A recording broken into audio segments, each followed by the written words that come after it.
नमस्कार, आप देख रहे हैं एचएस बिहार। मैं हूं आदेशपुरी। बिहार के एक बहुत बड़े समाजवादी और कद्दावर नेता जिनका निधन हो गया है, रघुवंश बाबू, दिल्ली एम्स में उन्होंने अंतिम सांस लिया और इसके साथ ही पूरा बिहार समेत देश जो है शोक की लहर में डूब गया है। और ऐसे में उनके पुराने दिनों को याद कर रहा है जब रघुवंश बाबू किसी भी मुद्दे पर खुलकर सरकार के सामने बोला करते थे, सरकार को घेरा करते थे, न्यायपालिका को भी घेरा करते थे।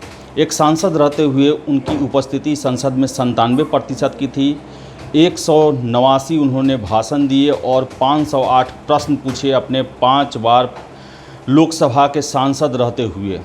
सबसे पहले उनका सबसे फेमस बयान हम सुनते हैं जब लालू यादव को चारा घोटाला मामले में रांची की स्पेशल कोर्ट ने सज़ा का ऐलान किया। चलिए सुनते हैं उन्होंने क्या कहा। इस जजमेंट से हम निराश हुए हैं, लेकिन हताश नहीं हुए हैं। हम लड़ाई जारी रखेंगे। कोर्ट के अंदर कानूनी लड़ाई, जनता के बीच की लड़ाई। लेकिन आम आदमी के मन में संदेह हो गया। एक मामला, एक केस, ये एक कानून, और उसमें एक आदमी के जेल और एक आदमी के रिहा।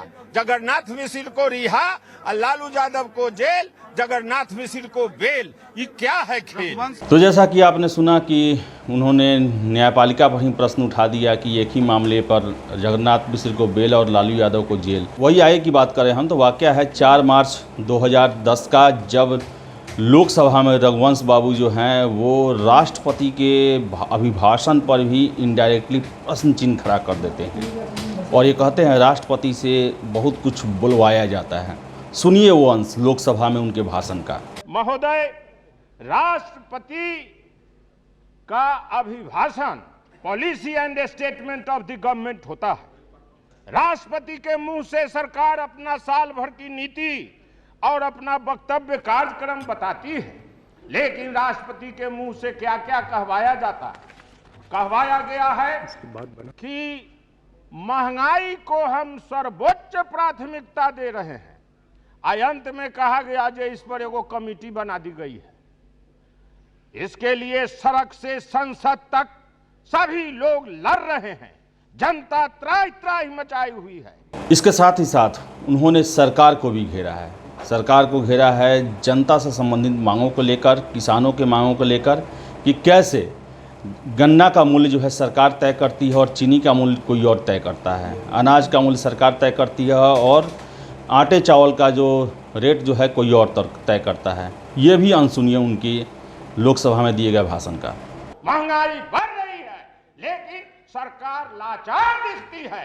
इसको क्या कहा जाएगा कि सरकार में रहने लायक लोग नहीं है ये लोग, कि महंगाई बढ़ रही है और रंग बिरंग के बयान देकर जनता के साथ धोखाधड़ी कर रहे हैं। ये महंगाई के खिलाफ सड़क से संसद तक लड़ाई चलेगी, रुकेगी नहीं और निर्धारित लड़ाई हम लोग लड़ेंगे। ये मैं कहना चाहता हूं। महोदय, महंगी रोको बाधो दाम, ये लोग बुझाता है डॉक्टर राम मनोहर लोहिया का कहा हुआ था। चीनी गन्ना की कीमत सरकार तय करती है, स्टैट्यूटरी प्राइस। चीनी की कीमत कौन तय करता? अनाज की कीमत सरकार तय करती। अब बाजार में अनाज की कीमत कौन तय करता? एक तरफा। प्लीज एक तरफा चल रहा है। No interruption please. महोदय, इसे यही कारण है महंगाई के। बाजार को इन्होंने छूट दे दी है। किसान से खरीदा जाएगा। अभी कभी आलू सस्ता हो गया, ठंडा घर में जाएगा, उसके बाद उसकी कीमत आम उपभोक्ता सहन करेंगे।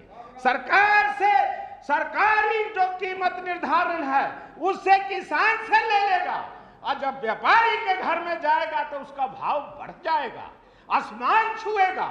वही अगला वाक्य हम सुनाते हैं आज से 18 साल पहले लोकसभा में 16 मई 2002 के उनको दिए गए भाषण, जिसमें अपने वो लोकसभा क्षेत्र वैशाली के महत्व को समझाते हैं। बहुत बड़ी बातें, लोकतंत्र से संबंधित बातें, जो अभी तक हम समझते थे कि जनतंत्र जनता का, जनता के लिए, जनता के द्वारा शासित सरकार है, ये अमेरिकी राष्ट्रपति अब्राहम लिंकन ने दिया था। लेकिन इसकी वास्तविकता रघुवंश बाबू ने ही सारी दुनिया को बताया कि अब्राहम लिंकन से लगभग 2500 साल पहले जो है लोकतंत्र देश में विकास हो चुका था और इसके बारे में उन्होंने सदन को बताया। सुनिए उसका भी अंश लोकसभा में। भगवान महावीर का जन्म हुआ, शांति अहिंसा का संदेश वहां से चला था महोदय।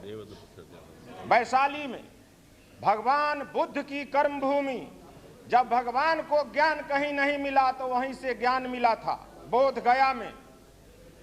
और महोदय लिच्छवी गणतंत्र, जनतंत्र की जननी, जहां पर जनतंत्र का जन्म हुआ। हमने अब्राहम लिंकन से डेमोक्रेसी नहीं सीखी है, हमारे पुरखों ने जनतंत्र जमहूरियत डेमोक्रेसी को पैदा किया है। आज से 2600 बरस पहले जब भगवान बुद्ध गए थे वैशाली में, उन्होंने कहा था यहाँ नियम बनाकर लोग शासन करते, कानून का राज है, रूल ऑफ लॉ है।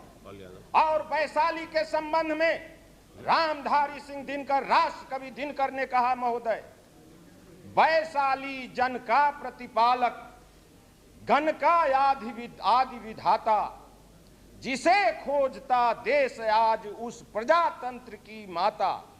रुको पथिक एक क्षण, मिट्टी को शीश नवाहो, राज्य सिद्धियों की समाधि पर फूल चढ़ाते जाओ। ये है राष्ट्र कवि दिनकर का वचन कि वहां जो गणतंत्र का जन्म हुआ, डेमोक्रेसी का जन्म हुआ। इसके साथ ही साथ रघुवंश बाबू ने इतिहास को लेकर काफ़ी अपनी जो है प्रतिक्रियाएं दी हैं। एक उनका बहुत ही फेमस डायलॉग है जो हम सभी को याद रखना चाहिए। वो देश को, राज्य को, व्यक्ति को, संस्था को, सभी को याद रखना चाहिए कि जो कौमें इतिहास याद रखती है कभी गुलाम नहीं होती है। देखिए कितनी मजबूती से लोकसभा में इस बात को रखते हैं रघुवंश बाबू। इतिहास जानना जरूरी है। जो कौमें इतिहास को याद रखता वह कौम कभी गुलाम नहीं हो सकती, यह मेरा दृढ़ निश्चय और विश्वास है।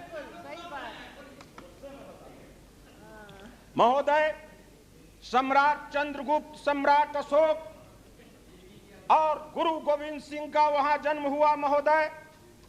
तमाम धर्मों का संगम और सभी महान पुरुष बाबू कुंवर सिंह सन 1857 में अंग्रेजी सल्तनत से सीधी लड़ाई लड़के 3 लड़ाइयों में पराजित किया।